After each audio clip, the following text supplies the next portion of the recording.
দেখলাম তারেক রহমান দেশে আসার জন্য সরকার 4 ঘন্টা টোল প্লাজার ফ্রি করে দিয়েছেন। 4 ঘন্টা টোল প্লাজার ফ্রি করে দিলে হবে? আমার তো মনে হয় 4 দিন টোল প্লাজার ফ্রি করে দেওয়া উচিত ছিল, কারণ এদিক থেকে নারায়ণগঞ্জ, এদিক থেকে গাজীপুর, এগুলো থেকে তো লোকজন আসতে হবে, তাই না? আর শুধু এলিভেন্টের টোল প্লাজা কেন, রেল, বাস, এগুলো সবই ফ্রি করে দেওয়া উচিত ছিল, কারণ জনগণকে তো আসতে হবে এয়ারপোর্ট পর্যন্ত। এটা খুবই অন্যায় হয়েছে।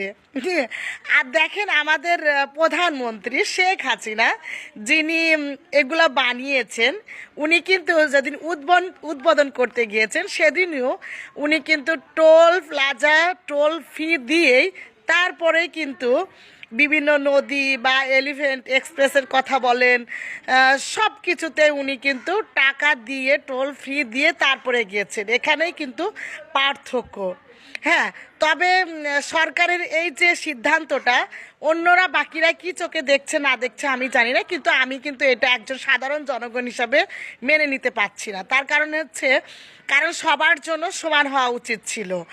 আর তারেক জিয়া অবশ্য এদেশের এখনও নাগরিকই না, তার জন্য এত কিছু আসলে এটা কোনো সাধারণ পাবলিক মেনে নেবে না, কারণ মিস্টার তারেক দেশে আসার সাথে সাথেই ডিসকাউন্ট চলে, অফার চালু হয়ে গেছে।